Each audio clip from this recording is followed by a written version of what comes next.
I have the honor to welcome His Excellency William Samoei Ruto, President of the Republic of Kenya and Commander-in-Chief of the Defense Forces, and to invite him to address the Assembly. Thank you very much. The world over today, hundreds of millions of people are besieged by anxiety about their present and future security, dignity, and prospects of well-being. Many are victims and witnesses of present assaults of many, and many more are afraid of future violations of their most fundamental expectations. In his opening address, our Secretary General provided a graphic snapshot of the condition of the world and humanity, a situation that calls into question the state of multilateralism in terms of its founding aspirations as well as its present agenda. The poverty, fear, suffering, and humanitarian distress haunting the victims of conflict, drought, famine, flooding, wildfires, cyclones, deadly disease outbreaks, and other disasters are the outcomes of sustained violation of the most essential principles and the systemic neglect of humanity's dearest values, which lie at the very foundation of the UN Charter. The failure of peace and security systems, inadequate development, and limited climate action amidst technological advancement and enormous wealth has left us in a state of paralysis, enduring one of the darkest periods of human existence. We may all agree, without any fear of contradiction, that the world is headed in a most undesirable direction. It is moments like this that the affirmative spirit of multilateralism, international collective action, and global solidarity is most needed and should be attained. This is not the occasion for any member of the United Nations to escape when they should be rising to the challenge of the moment. Resorting to pursuit of narrow, insular, antisocial agendas within exclusive clubs constituted to maintain the status quo that undermines and cannibalizes the United Nations systems at the expense of progress in humanity's collective journey to the future of our aspirations is totally unacceptable. The existence of this inimical clique of geopolitical formations defies the fundamental values and principles of the UN system, and its operations have led to alienation, mistrust, insecurity, and exclusion of and among peoples, nations, regions, and continents. Moments like now place the nature and purpose of multilateralism under sharp scrutiny for history's honest examination and judgment. If any confirmation was ever needed that the United Nations Security Council is dysfunctional, undemocratic, non-inclusive, unrepresentative, and therefore incapable of delivering meaningful progress in our world as presently constituted, the rampant impunity of its actors on global scene settles that matter. The environment of pervasive mistrust between the global north versus the global south, developed versus developing, rich versus poor, polluters versus victims, and net emitters versus net victims, which complicate and frustrates multilateralism, is the inevitable result of promises not kept, commitments not actualized, resolutions not honored, and principles not observed. Multilateralism has been failed by abuse of trust, negligence, and impunity. A year ago, I stood in this assembly hall to call upon the global community to transform the UN system in order to achieve a consensus-driven, rules-based multilateral system which works for the people of the world in their diversity. It is time for multilateralism to reflect the voice of the farmers, represent the hopes of villagers, champion the aspirations of pastoralists, defend the rights of fisherfolk, express the dreams of traders, respect the wishes of workers, and indeed protect the welfare of all peoples of the world. In the face of the most urgent crisis of our time, it is now clear that the international community has fallen seriously behind in meeting its targets in both climate action and the implementation of the Sustainable Development Goals, as well as their underlying enabler, peace and security. We as Africa have come to the world not to ask for arms, charity, or handouts, but to work with the rest of the global community to give every human being in this world a decent chance of security and prosperity by taking necessary actions, mobilizing adequate resources for investment, confronting security challenges, and resolving conflict as we all make our contribution to global prosperity. Kenya is proud of the contribution it continues to make in its tireless endeavor to support peacemaking, conflict prevention, peacekeeping, peace building, and other interventions undertaken across different regions. All across Africa, there is progress in efforts to resolve conflict and restore peace and stability, while at the same time, we are witnessing setbacks to democratic consolidation in the form of unconstitutional changes to governments. Kenya remains committed, determined, and indefatigable in its contribution to unity, peace, security, stability, and prosperity. Often, we have made encouraging progress. For example, on 5th December 2022, the Juba Peace Agreement ushering in a 2-year transition was signed by the parties to the conflict in Sudan.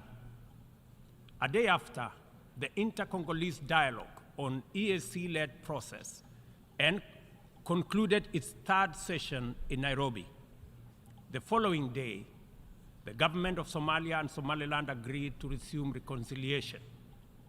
We are also proud of the progress made in stabilizing Eastern DRC as a result of the EAC regional force, setting the DRC on the path to sustainable peace and stability. In Ethiopia, the guns have gone silent following the Pretoria and Nairobi agreements, while in South Sudan, the parties have committed to explore ways to resume and conclude the stalled peace process and to hold elections. Our proactive commitment to peace, which is not limited to our continent, inspired us to dispatch the African Peace Delegation consisting of 6 African heads of state to Moscow and Kiev with a 10-point peace plan, beginning with efforts to initiate a mediation process to resolve the conflict between Russia and Ukraine. Although the delegation encountered significant challenges in their mission, we remain very proud that they showed up. The hunger for peace and security in Africa is evident, and this bodes well for the prospects of attaining the Africa Union's Agenda 2063 and global peace. Kenya stands in solidarity with all humanity without regard to region, border, or hemisphere. This is why and how we see the people of the Republic of Haiti, who are suffering immensely from the bitter legacy of slavery, colonialism, sabotage, and neglect. As a nation which was forced to wage a painful struggle for our own independence and sovereignty, Kenya empathizes very deeply with the humiliation of a proud people in Haiti and the price they have had to pay for their hunger for liberty and the sorrow they have endured for their thirst for freedom. Haiti is the ultimate test of international solidarity and collective action. The international community has failed this test so far and thus let down a people very, very badly. Haiti deserves better from the world. The cry of our brothers and sisters who were the first people to win their struggle for freedom from colonial tyranny has reached our ears and touched our hearts. Doing nothing in the face of the historic isolation, neglect, and betrayal of the people of Haiti is out of question. Inaction is no longer an option. As we mobilize to show up for Ukraine and countries that have experienced the devastating impact of climate shocks, including Libya, Morocco, and Hawaii, we must not leave Haiti behind.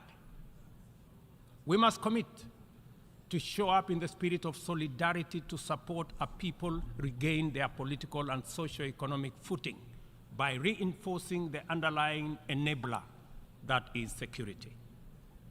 Kenya is ready to play its part in full and join with a coalition of other nations of goodwill, and there are many, as a great friend and true sibling of Haiti.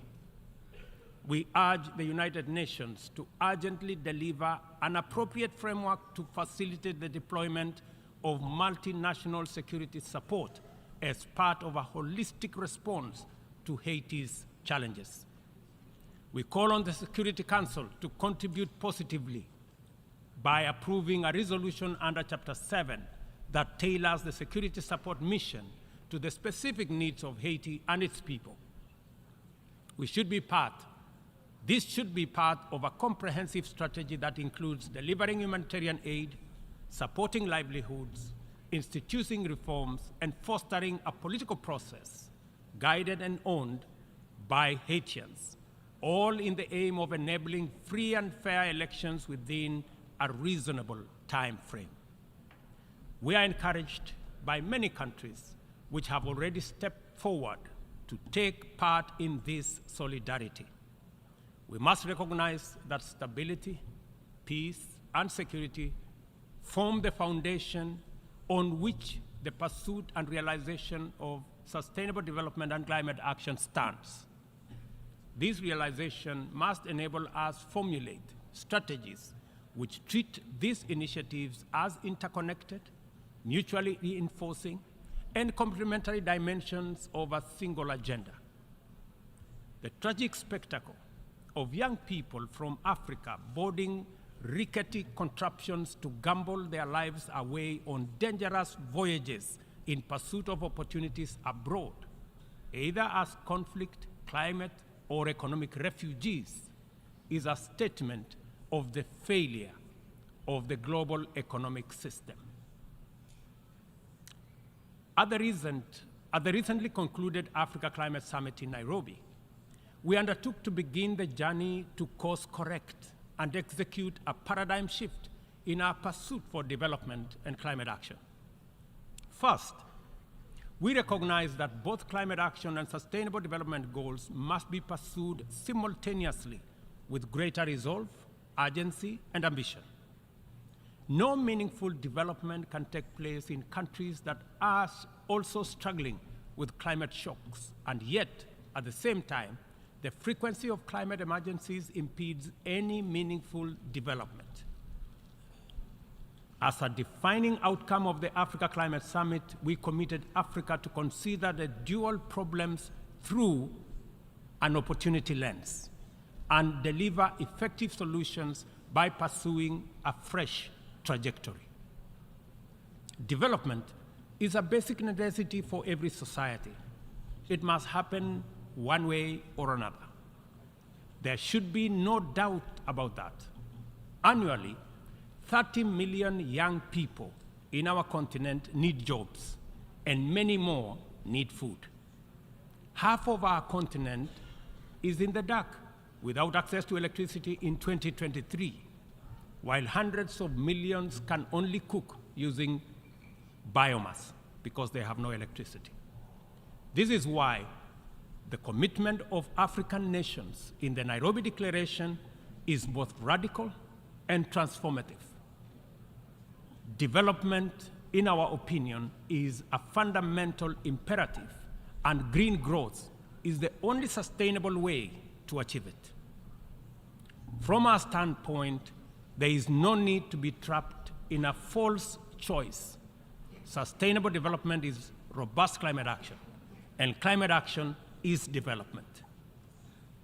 Africa's potential is defined by abundant and diverse resources, ranging from a youthful, highly skilled, and motivated young population, immense renewable energy potential, and mineral resources, including critical minerals, and extensive natural capital endowment, including 60% of the world's unutilized arable land. Capital and technology can find no better returns anywhere than the tremendous investment opportunity in Africa's potential. Such investment would drive green growth, creating jobs and wealth, while decarbonizing global production and consumption. Further, the investments would also connect over 600 people to clean electricity, provide clean cooking to about 1 billion people, finance green manufacturing, including e-mobility, transform African agriculture and food systems, including the manufacture of green fertilizer, process vast tonnage of steel, aluminum, and lithium required by new green industries, and enable our young people find the livelihoods they desire at home, and reverse the tide of migration in the opposite direction. To unlock financing at scale and create incentives for investment at scale in green opportunities, the Nairobi Declaration makes the reform of the international financial system a priority. No meaningful climate action or development can take place in conditions of financial distress. According to IMF data, as of last month, 10 low-income countries were already in debt distress, and 52 are at high or moderate risk of falling into debt distress. The 3.3 billion people in these countries are trapped in a vicious circle of emergency responses, reconstruction, and recovery from more frequent climate shocks, which diverts resources away from both development and climate action, and sucking vulnerable countries into a downward spiral of debt and environmental stress.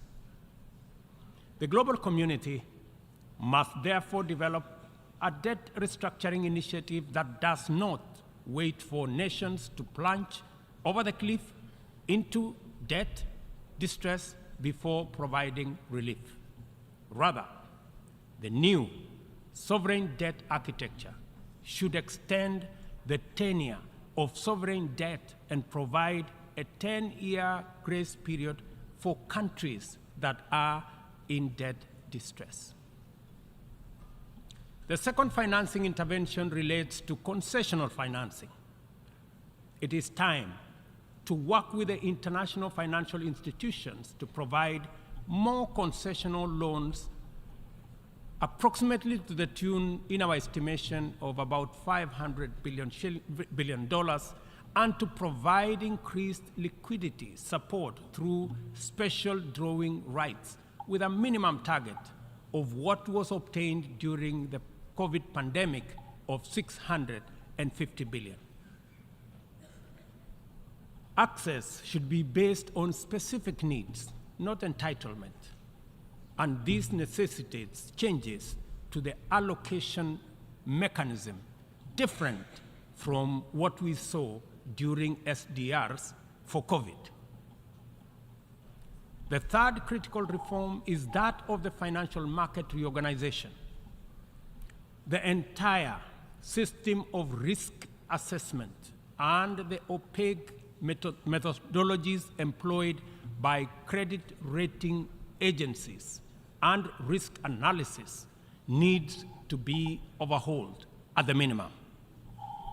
We must all recall the miscalculation of subprime mortgage risks by these agencies 2 decades ago, which precipitated a financial crisis whose effects reverberate to date, and ask the following question: on what basis should we believe that their methodologies are better at assessing risk in faraway frontier markets like ours that are far much more complicated to measure objectively than in assessing the value of financial assets in the markets where they actually operate, and which they got so disastrously wrong? If they got it wrong then, I bet you they have it wrong now. In any case, any objective rating must also take into account principles of responsible sovereign lending and accounting, specifically emphasizing the need for international accounting systems that supports the proper valuation of mineral wealth, natural capital, and ecosystem services in the computation of national GDPs. Until that is done, very wealthy countries will be categorized as poor. The fourth limb of the interventions arising out of the Nairobi Declaration is the establishment of a global public climate financing mechanism funded through a global carbon tax on trade in fossil fuels, as well as an emissions levy on aviation and maritime transport, including the option of a global financial transactions tax in order to make available dedicated, affordable, and accessible capital for green investments at scale. The roadmap to this new and urgently needed institutional infrastructure involves sustained engagement at various multilateral processes, and the instruments to actualize it by 2025 shall be a new global climate finance charter to be negotiated through the United Nations General Assembly, COP28, and associated processes. We understand the facts about our collective situation as a global community and as a member of the United Nations family. We know the magnitude of our shared challenges and common threats. We appreciate that multilateralism is on trial, and our task is to defend it. We also recognize that multilateralism is broken, and it is our responsibility to fix it. From this moment to 2030, and from our problems to their solutions, we are connected by a coherent agenda of robust collective action. We must therefore muster the courage and will to stand together in solidarity and act, to right past wrongs, solve present problems, and secure our collective future, to protect and empower all people and support our friends in need, to restore broken trust, raise hopes high, and keep faith strong, and finally, to pursue, achieve, and sustain positive change in order to make billions of cherished dreams come true. We must start right away, for we have no time to lose. And I thank you. On behalf of the Assembly, I wish to thank the President of the Republic of Kenya and Commander-in-Chief of the Defense Forces for the statement just made, and I request protocol to escort His Excellency